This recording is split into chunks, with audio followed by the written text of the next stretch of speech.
Hello dear students, welcome to professor S P Goyal जाइएस classroom. प्यारे विद्यार्थियों, रोजाना की तरह आज फिर हम जो है हिंदू और इंडियन एक्सप्रेस न्यूज एनालिसिस और सबसे बड़ी बात उसमें से क्वेश्चन कैसे निकालना है। न्यूज आपको पता होता है ये पढ़नी है, बट एग्जाम में क्या क्वेश्चन निकालेगा वो एक कला है, वो मैं आपको सिखाता हूँ। अब ये देखिए, रोजाना ये आ रहा है इंडियन डायस्पोरा पे, भुवनेश्वर में हो रहा है। ये प्रधानमंत्री जी जो एड्रेस कर रहे हैं, प्रवासी भारतीय दिवस, ये 9 जनवरी को क्यों मनाया जाता है, ये सारा जो ना देखिए न्यूज में आपको ऐसी कनेक्टिंग मिल रही है रोजाना, ये उसमें नहीं मिलेगी। मैगजीन में कनेक्ट नहीं कर सकते। मैगजीन में इकट्ठा एक आर्टिकल मिल गया, उसमें आपको ये नहीं पता चलेगा क्या क्वेश्चन बनेगा क्या नहीं बनेगा। कनेक्ट करना है आपने। अब जो इंटरव्यू दे रहे हैं उनसे पूछ सकते हैं इंडियन डायस्पोरा की सिग्निफिकेंस क्या है। एग्जामिनर के माइंड में इस क्वेश्चन है क्योंकि उन्होंने ताज़ा ताज़ा न्यूज़ पढ़ी है और आजकल आपका पेपर पढ़ने के लिए गए हुए हैं। नवंबर, दिसंबर, जनवरी, फरवरी, मार्च, 5 महीने में से मैक्सिमम क्वेश्चन आएंगे आपके। आई टेल यू, ये मेरा एक्सपीरियंस बताता है। अब ये जो है, इसमें एक क्वेश्चन तो मैंने आपका जो है डायस्पोरा पे है, मैंने आपको बताया है कि OCI, NRI, इनमें क्या डिफरेंस है, ये मैंने प्रैक्टिस क्वेश्चन में भी दिया है। फिर ये जो है ऐसे निकाला इसमें से, प्रधानमंत्री जी ने लैंग्वेज बोली है, जो लाइन बोली, future lies in Buddha and not in war, ऐसे क्वेश्चन लिखने शुरू कर दोगे ना आप, ऐसे आपके पूरे नंबर आएंगे। ये क्वेश्चन आते हैं नए, हमेशा आपको नया मिलेगा ऐसे, और नए में ये ऐसे इंपॉर्टेंट है इस तरह का, future lies in Buddha and not in war. अब ये जो है प्रधानमंत्री जी ने एक इसमें नाम लिया है, जो है बुद्धा क्यों लिया है, क्योंकि भुवनेश्वर उड़ीसा में हो रही है, जो कि अशोका की धरती है, बुद्धा की धरती है, ये आप कह सकते हैं अशोका की। अशोका ने जो है वहाँ पे कलिंगा वार के बाद अशोका ने वहाँ पर धौली को जगह धौलीगिरी, वहाँ पर स्तूप बढ़ाए थे, तो प्रधानमंत्री जी ने ये जिक्र किया है, इसलिए इंपॉर्टेंट है। अब ये न्यू क्रिमिनल्स लॉ, 3 जो क्रिमिनल्स लॉ है, ये पिछली बार क्वेश्चन नहीं आया जहां तक मुझे याद है, इस बार ये पूछेंगे क्योंकि लागू हो रहे हैं। अब हरियाणा पहला स्टेट होगा जो लागू करने जा रहा है 28 फरवरी को। सबसे पहले किसने लागू किया? यूटी ने, चंडीगढ़ ने। ये तीनों लॉ में जो इंपॉर्टेंट सेक्शंस हैं जो चेंज हुए आईपीसी के, वो आपने याद रखने हैं। जैसे 152 है सेडिशन का है, पहले 124 ये था मेरे ख्याल में। इस तरह से जो क्वेश्चन आएंगे इसमें से। भारतीय न्याय संहिता, भारतीय साक्ष्य संहिता एंड भारतीय नागरिक सुरक्षा संहिता, ये आपने तीनों याद रखने हैं। इसमें से क्वेश्चन आएगा मेन में भी और प्रीलिम में भी।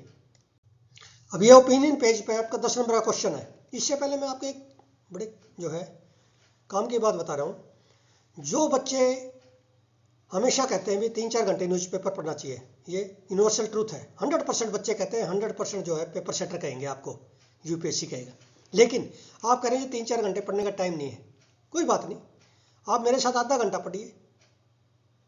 और आपको शायद ये नहीं पता होगा कि रोजाना मैं पीडीएफ भेज रहा हूँ, ये तो पता आपको, रोजाना पीडीएफ भेज रहा हूँ, आपको न्यूज़ पढ़ने का किसी को समय मिलता नहीं मिलता, लेकिन आपको पिछले सारे मंथली कंपाइलेशन 300 से ज़्यादा क्वेश्चन की वो मिलेगी यदि आप एनरोल करते हो। उसका क्या फायदा है? आपने 2 बार रिवीजन किया, आपका 100% तैयार होगा न्यूज़पेपर। कोई मैगजीन नहीं देखनी। मैगजीन में मान लिया आप एक दिन खराब करते हो, एक दिन में तो आप पता नहीं कितना कर जाओगे। Monthly compilation, monthly compilation question form में एमसीक्यू में आपको अलग से मिलेगी और डेली पीडीएफ अलग से मिल रही है, समझ गए ना? तो इसलिए बच्चों को घबराने की जरूरत नहीं। जिन्होंने कोर्स ये सोचते हैं अब तो हम लेट हो गए, नहीं, लेट नहीं हुए, आपको सारा कोर्स मिलेगा, सारे एमसीक्यू। मान लिया 3000 एमसीक्यू है, आप जो है 1 हफ्ते में उसको रिवाइज कर दो, आपकी तैयारी होगी। मेरे इस कोर्स के बाद मुझे पूरी उम्मीद है कि 25 क्वेश्चन आपके ठीक होने चाहिए 40 में से, करंट अफेयर्स के। जो 100 कार्ड बिग इंस्टीट्यूट है ना, मैं नाम नहीं लेना चाहता, 3-4 जो आपका तो बहुत बड़ा इंस्टीट्यूट है, उनके जो ना 10 क्वेश्चन भी आ गए तो मैं समझूंगा कि उनकी बहुत बड़ी अचीवमेंट है लाइफ की। 5 भी आ गए तो। लेकिन ये जो मैं भेज रहा हूं, मैं अपने फ्रेम करके जो 10-12 घंटे की मेहनत करता हूं, सारा दिन लगा रहता हूं, इतने एक्सपीरियंस के बाद 4 डिकेड के, वो इससे निकल के आ रहे हैं, क्वेश्चन निकल के आएंगे, यूपीएससी पेपर सेट ऐसे निकाल के ले आएगा जैसे मैं रोजाना ले रहा हूँ। अब ये ओपिनियन पेज में है, देखिए, is India open to idea of dual citizenship. What is dual citizenship मैंने बना दिया इसी से उठा के। Is it feasible in giving dual citizenship to OCI और पीआईओ, इसमें डिस्कस किया है, और ये इंडियन एम्बेसडर रहे हैं, जिसमें से एक जो है ऑथर है जो डिस्कस कर रहे हैं काटजू, ये इंडियन एम्बेसडर रहे, एक्सपर्ट्स हैं इस फील्ड के। तो उनके विचार जो नहीं, जब आर्टिकल पढ़ेंगे तो आप इसमें से नोट्स बना लीजिए, क्या ये फिजिबल है, ड्यूल सिटीजन का फायदा क्या है, इनको क्यों दें ओसीआई को पीआईओ को, क्या नुकसान है, प्रोस कॉन्स। इस तरह से जो है क्वेश्चन ये आएंगे, ना कि किसी मैगजीन का क्वेश्चन उठा के देगा एग्जामिनर, यहां से देगा। अब ये राजस्थान हाई कोर्ट की जजमेंट आई है, Tejendra Pal Singh versus state of Rajasthan. उन्होंने क्वेश्चन किया है कि section 152 should not be misused. ये नए कानून के भारतीय न्याय संहिता में 152, और ओल्ड में क्या था, आईपीसी में ओल्ड में था 124A, yes I remember 124A, उसको ही चेंज कर दिया 150। तो ये जो मोटे तौर पे कोई 377 है, या जो मोटे तौर पे जो सेक्शन है ना आईपीसी के, वो जो चेंज हो याद रखने हैं आपने 8-10। अब ये प्रीलिम का क्वेश्चन है, जेड मोर टनल किसको जोड़ती है, कश्मीर को लद्दाख से कॉरिडोर। ये पूरे साल जो है, फिर जब ये टनल से जुड़ जाएगा तो पूरे साल जब बर्फबारी होती है तब भी जो है ये जुड़ी रहेगी। मीन्स सोनामार्ग जो है टूरिस्ट डेस्टिनेशन है, वो हमेशा के लिए खुला रहेगा। अब कश्मीर की जो है इकोनॉमी में ये है, और ये बड़ा स्ट्रेटजिक है। तो ये जेड मोर टनल पूछ सकते हैं किसको जोड़ती है। अब ये पिक्चर दी गई है, हिंदू में एक पिक्चर है, इससे एक क्वेश्चन 2 नंबर का बना दिया। क्या कोई मैगजीन ऐसी बना देगी या किसी कोचिंग इंस्टीट्यूट के नोट्स में ये मिल जाएगा? कदापि नहीं, कभी नहीं मिलेगा आपको। मैं तभी कहता हूं कि यदि आपने प्रीलिम्स फर्स्ट टाइम में करना है, मेरे पास जितने बच्चे हो कोई तीसरी बार चौथी बार के हैं, 4 बार प्रीलिम नहीं हुआ, 3 बार नहीं हुआ, 2 बार नहीं हुआ, पहली बार में क्यों ना करें हम। अब ज्वाइन कीजिए, पहली बार में होगा, ये क्यों नहीं होगा। जब हमें पता है एग्जामिनर क्वेश्चन क्या देगा, किस पैटर्न के देगा, तो कोई दिक्कत नहीं है उसमें। ये इस तरह क्वेश्चन आएंगे। अब ये क्या है, एक टेक्निक है, तो चे ई गार्ड शिकार, शेडो फिशिंग कहते हैं इसको। यहाँ पे जहाँ पे बर्फबारी होती है ना, वहाँ पे मछली पकड़ने की एक टेक्निक है ये कश्मीर की। अंचार लेक में ये मछली पकड़ रहे हैं, अंचार। एक तो हमें ये पता चल गया अंचार एक लेक है कश्मीर श्रीनगर की, एक शेडो फिशिंग का पता चल गया। ये फिश को जो है ट्रैप करते हैं, ल्योर करते हैं with the help of reads and shock waves bye beating the water. तो ये ऐसे जो है आप प्रोबिंग क्वेश्चंस लेके आओ बाहर। डाइवर्सिफाइड कहता हूं हमेशा, डाइवर्सिफाइड सोर्स पढ़िए। डाइवर्सिफाइड का मतलब है योजना, इंडिया ईयर बुक 2024, मैगजीन नहीं, कोचिंग सेंटर के नोट्स नहीं, वो फेल करा देंगे आपको। करंट अफेयर में तो फेल करा देंगे, वो तो मेरी गारंटी है, फेल करा देंगे बिल्कुल, उनके पास है ही नहीं है क्वेश्चन। फिर डाइवर्सिफाइड में योजना, इंडिया ईयर बुक आपकी स्टैंडर्ड बुक्स, जैसे लक्ष्मीकांत आप कर लोगे, सारी पॉलिटी तैयार आपकी, कॉन्स्टिट्यूशन के सारे कोर्स ठीक हो जाएंगे। ज्योग्राफी की फिजिकल ज्योग्राफी और दूसरी ज्योग्राफी की एनसीईआरटी कर लोगे, सारे क्वेश्चन ठीक हो जाएंगे। Ancient India, medieval India, modern India, NCERT कर लोगे और मेरे क्वेश्चन कर लोगे जो मैंने टेलीग्राम पे डाले हैं और जो मैंने मॉक टेस्ट बनाए हैं, मॉक टेस्ट में डाले हैं, वो कर लोगे, ठीक हो जाएगा। अब मॉक टेस्ट के जो है बच्चे जो बाहर निकल रहे हैं आजकल इंट्रो दे दे के, वो कह रहे हैं मॉक लगाओ, मॉक लगाओ। भाई मॉक वो तो लगाओ जो यूपीएससी के पैटर्न के, पीवाईक्यू के जैसे हैं। मैं आपको 10 मॉक टेस्ट दूंगा, आपको उससे कॉन्फिडेंस इतना आ जाएगा, तो सेल्फ इवेल्यूशन हो जाएगी। एक उनमें से क्वेश्चन आएंगे, वो जो 10 मॉक टेस्ट उसमें से क्वेश्चन आएंगे, स्टेटमेंट आएंगे, और 4 स्टेटमेंट में से भी एक क्वेश्चन बनेगा। कई बार जब आप चारों स्टेटमेंट, रॉन्ग स्टेटमेंट को करेक्ट करोगे तो उससे भी एक क्वेश्चन निकल के आएगा। साइड में भी आप साइड वर्ड भी चलना है। तो डाइवर्सिफाइड का मतलब ये है मेरा, नॉट कोचिंग सेंटर के जो इंस्टीट्यूट्स के नोट्स हैं।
अब बहुत सारे बच्चे अपॉइंटमेंट ले रहे हैं रोजाना, मेरी मेल पे जो है, जो डिस्क्रिप्शन बॉक्स में उस पर अपना मोबाइल नंबर छोड़ रहे हैं। उसका कितना बड़ा फायदा है, आपके हो सकता है लाइफ के 3-4 साल बच जाएं। कैसे? मान लिया जिसने 2026 में देना है, उसकी स्ट्रेटजी अलग है, 27 वाले की अलग है, 2028 वाले की अलग है, जो ग्रेजुएशन +2 किया है, ठीक है ना। तो आप अपनी जो है फुल प्रूफ स्ट्रेटजी बना के एकदम से हिट कीजिए इस बार 2025 का फर्स्ट एंड लास्ट चांस समझ के। प्रीलिम भी होगा, मेन में भी रैंक लेना है, ये टारगेट करना है, ठीक है ना। तो अब ये जो है न्यूज है, BN Shri Krishna, justice BN Shri Krishna, ये कौन से पैनल को चेयर करेंगे? नया पैनल बना है एक, for ID verification firm equal. क्या नाम है? ID वेरिफिकेशन फर्म इक्वल, ये चेयरमैन रहेंगे इसके, ठीक है ना। ये है न्यूली फॉर्म्ड एडवाइजरी बोर्ड बना है, एडवाइजरी बोर्ड के चेयरमैन होंगे of ID verification and data sharing platform equal.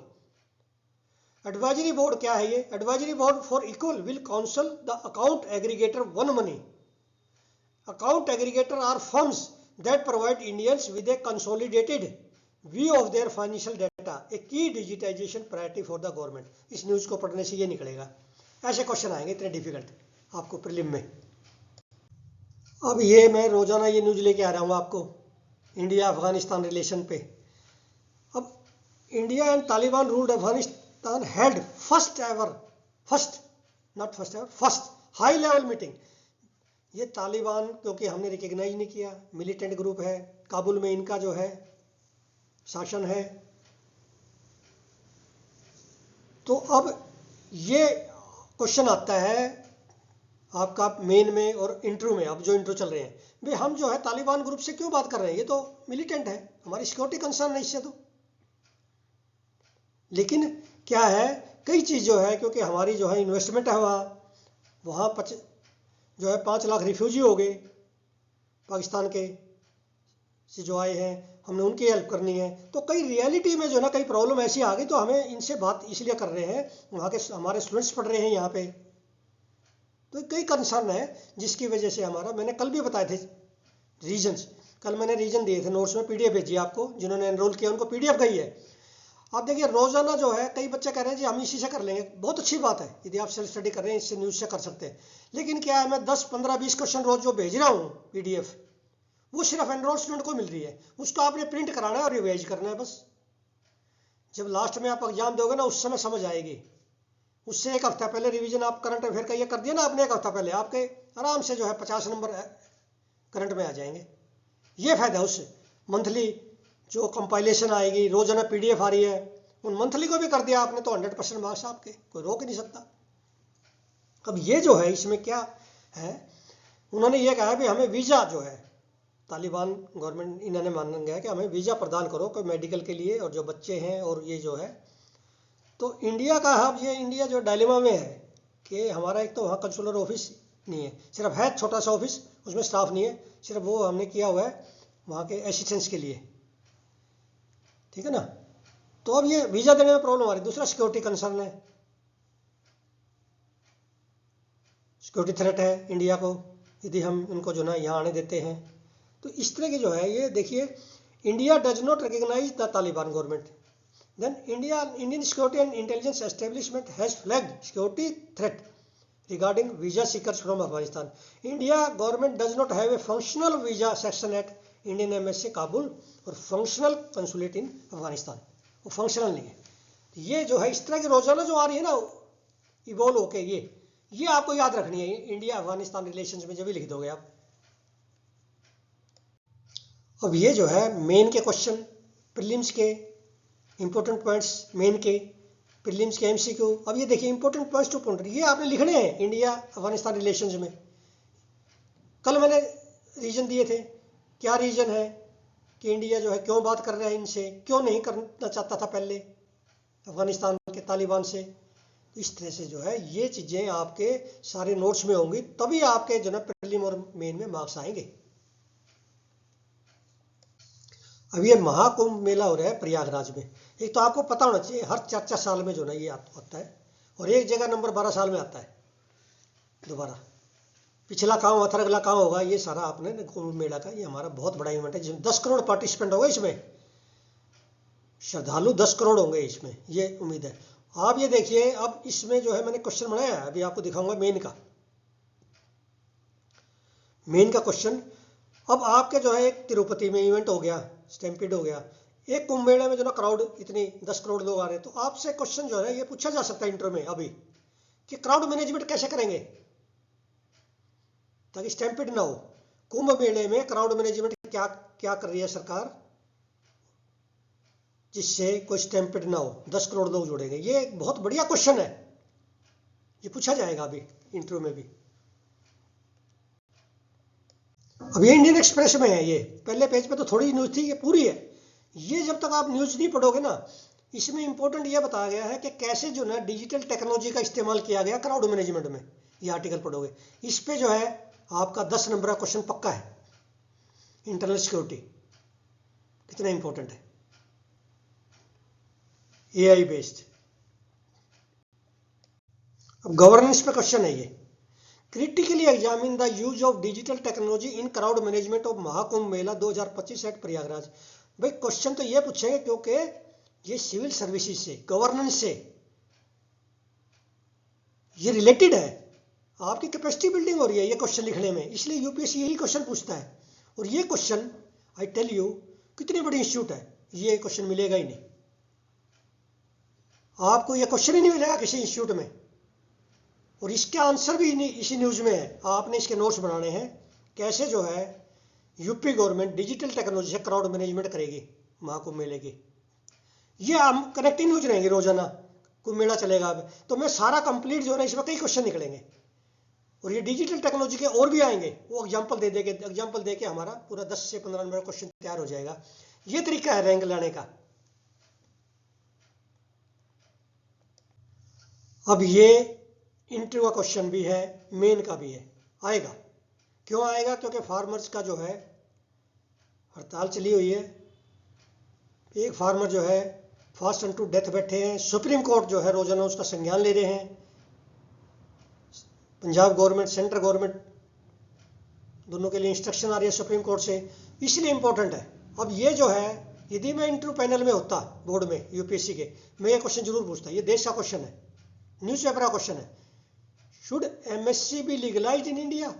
इसमें प्रोस कॉन्स दे रखे, 2 आर्टिकल है, एक ये हरीश दामोदरन का है, इसके आर्टिकल एक्सप्लेन्ड पेज पे आते हैं इंडियन एक्सप्रेस में, और अशोक गुलाटी इसके हिंदू में भी आते हैं, ये बड़ा रिनाउंड एग्रीकल्चर एक्सपर्ट है पॉलिसी मैटर पे, इकोनॉमिक एग्रीकल्चर इकोनॉमिक्स का, तो हिंदू में भी आते हैं, इंडियन एक्सप्रेस में आते हैं। दोनों आर्टिकल, इस तरह के आर्टिकल आप पढ़ोगे तब जाके आपके मार्क्स आएंगे, वो घिसे पिटे जो आंसर लिखते हैं। अब ये आंसर मान लिया आपने लिख दिया इसमें से, इसका आपके नंबर आएंगे 10 में से 7, आज लिख लिया। यदि आप इसी को 10 दिन बाद लिखते हो ना तो आप सब कुछ भूल जाओगे, आज तो मैंने जैसे बता दिया, ठीक है ना। पीडीपी ये सारा ना प्राइस डेफिशिएंसी जो मैकेनिज्म है, यदि जो ना अब कौन कौन सी हमारी जो है कमोडिटीज है 23 में से जो एमएसपी से नीचे बिक रही हैं, जैसे महाराष्ट्र में सोयाबीन बिकी है, एमपी में उससे नीचे बिके, बहुत सारी कमोडिटी ऐसी हैं जो कि एमएसपी से नीचे बिकती है, इसलिए फार्मर मांग रहे हैं। लीगलाइज किया तो उनको जो उसका डिफरेंस मिलेगा, समझ गए ना। तो ये आर्टिकल पढ़ने से आपको बिल्कुल क्लैरिटी आ जाएगी। पहले तो ये पता होना चाहिए स्वामीनाथन रिपोर्ट क्या थी, उनका क्या फार्मूला था, अब जो है जो सीएसीपी है वो कैसे फार्मूले से कर रही है, ठीक है ना, कौन सी कोस्ट, C2 कोस्ट है, A2 कोस्ट है, जैसे अब जो A2 प्लस फैमिली लेबर ले रहे हैं, स्वामीनाथन फार्मूला था वो क्या थी, C2 प्लस जो है वो थी ये रेंटल वैल्यू भी थी, उसमें फैमिली लेबर भी थी, रेंटल वैल्यू भी थी, और A2 तो थी उसके अंदर, C2 के अंदर A2 तो है ही। तो ये सारा जो ना मैंने पिछले जो है नोट्स में सारा आपको पीडीएफ भेजी हुई है सारी, ये कंप्लीट, ये आर्टिकल पढ़ के आपने इसका आंसर बनाना है। और खास करके जो बच्चे अब इंटरव्यू में जा रहे हैं उनको बिल्कुल उनका रेडी होना चाहिए आंसर, इतना इंपॉर्टेंट है। ये एक्सप्लेन्ड पेज पे और हिंदू में रोजाना आर्टिकल आ रहे हैं जीडीपी पे। मैंने कल जो है जो एनरोल स्टूडेंट है उनको हैंड रिटन 2 पेज भेजे हैं कि जीडीपी को कैसे कैलकुलेट करते हैं, रियल जीडीपी क्या है, नॉमिनल क्या है, हैंड रिटन भेजे हैं। और साथ में ये भी बताया कि +1 की जो इकोनॉमिक्स की किताब है उसके अंदर जो है जीडीपी के न्यूमेरिकल भी है, उससे क्लैरिटी आएगी। नॉमिनल जीडीपी क्या है, एक्सपेंडिचर मेथड से कैसे निकालेंगे, इनकम मेथड से कैसे निकालेंगे, ये क्वेश्चन हर अल्टरनेट ईयर पे आता है 10 नंबर का 15 नंबर का। यदि आपने ये नहीं किया तो आप लूज करोगे, आई टेल यू। कोई नहीं बताएगा आपको ये चीज़ कि 11वीं की किताब से ये चैप्टर कर लो, ठीक है ना। तो ये जो है, ये इस तरह के आर्टिकल आप पढ़ोगे, इस तरह के जो ग्राफ समझोगे ना, तो आपकी जो है क्या है, मेंटल मेकअप ठीक हो जाएगा, एनालिसिस पावर बढ़ती है। हालांकि याद नहीं करना कुछ भी इसमें, लेकिन एक आइडिया हो जाता है आपको कि भाई क्या देश में चल रहा है इकोनॉमी में 2025 कि आगे क्या होगा। अब ये प्रैक्टिस क्वेश्चन निकाला है मैंने हिंदू से, ये रोजाना आ रहे हैं। ये मैं आपको कल कह रहा था कि एनआरआई, पीआईओ, इनमें क्या डिफरेंस है ये हमें पता होना चाहिए, तो आ गया, आज आर्टिकल में आ गई सारी चीज़ें। क्योंकि 3-4 दिन के सारे आर्टिकल दोगे ना, देखोगे आप तो एनआरआई वगैरह पे दिया हुआ है, जो भुवनेश्वर में जो है प्रवासी भारतीय सम्मेलन हो रहे हैं, दिवस मना रहे हैं। अब ये आपने प्रैक्टिस क्वेश्चन है, आपने सोल्व करना है। एनआरआई पे है, पीआईओ पे, ठीक है। NRI are Indian national who hold Indian passports and have all the rights that accrue to the Indian nationals. NRI cannot exercise abroad right to vote. PIOs are not Indian nationals and they do not have political rights. अब NRI सबने सुना है, हमारे question आसपास होता है पढ़ा, हम ध्यान नहीं देते। PIO भी सुना है, OCI भी सुना है, OCI भी सुना है आपने। अकाउंट भी होते हैं, बैंक में अकाउंट अलग अलग है, OCI का अलग है, NRI का अलग है, ठीक है ना। PIO, ये टर्म जो है रोजाना हमारे आसपास रहती है, लेकिन हमने कभी ध्यान नहीं किया। देखिए मैं क्या आपको एग्जांपल देता हूँ, एक लाइन लिखी हुई है आपके आधार कार्ड पे, आधार कार्ड सबके पास है, बच्चे के पास भी है। एक लाइन लिखी हुई है, this Aadhaar card is not the valid proof of citizenship. Red में लिखा हुआ है, कभी आपने पढ़ा है? आधार कार्ड सबके पास है। ये भी क्वेश्चन कभी भी आ सकता है, आई टेल यू। यदि पहले नहीं आया तो ये क्वेश्चन जरूर आएगा आगे। तो इस तरह जो है आप इससे, ये जो मैंने क्वेश्चन दिया है ना, ये क्वालिटी देखिए आप, रोजाना 10, 15, 20 क्वेश्चन आपको इस क्वालिटी के मिल रहे हैं, एक से एक बढ़ के, जो यूपी से क्वेश्चन है। तो फिर क्या दिक्कत है एनरोल करने में आपको कोर्स को? जब आपको हलवा देसी घी में बना के आपको परोस के अपनी टेबल पर रखे जा रहे हैं, आपके पास वो है नहीं, कभी स्कोप ही नहीं है, वो नोट्स आपके पास 25 मई तक होने नहीं है। नोट्स जो मेरे वाले, जो मैं नोट्स दे रहा हूँ आपको, जो PDF भेजूंगा मंथली आपको भेज रहा हूँ, वो तो आपको मिलेगा ही नहीं कहीं पे भी, इंडिया में किसी इंस्टीट्यूट में नहीं है, कभी भी नहीं मिल सकते। क्योंकि वो मैं जो है, मेरी अपनी मेहनत है, 4-4 घंटे अखबार पढ़ के 5-5 घंटे ये निकालता हूँ।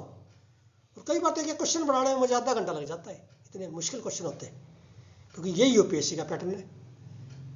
यूपीएससी आपको जो है बिल्कुल एक एक क्वेश्चन जो है अनकन्वेंशनल और मोस्ट डिफिकल्ट होगा प्रीलिम में। हाँ, मेन में जो है हमारे सारे क्वेश्चन मिल जाएंगे, ये मेन में तो डायरेक्ट मिल जाएंगे, लेकिन इसमें क्या है, जैसे मैंने 3 दे दिए, वो दूसरे तरीके से दे देंगे, आंसर यही है।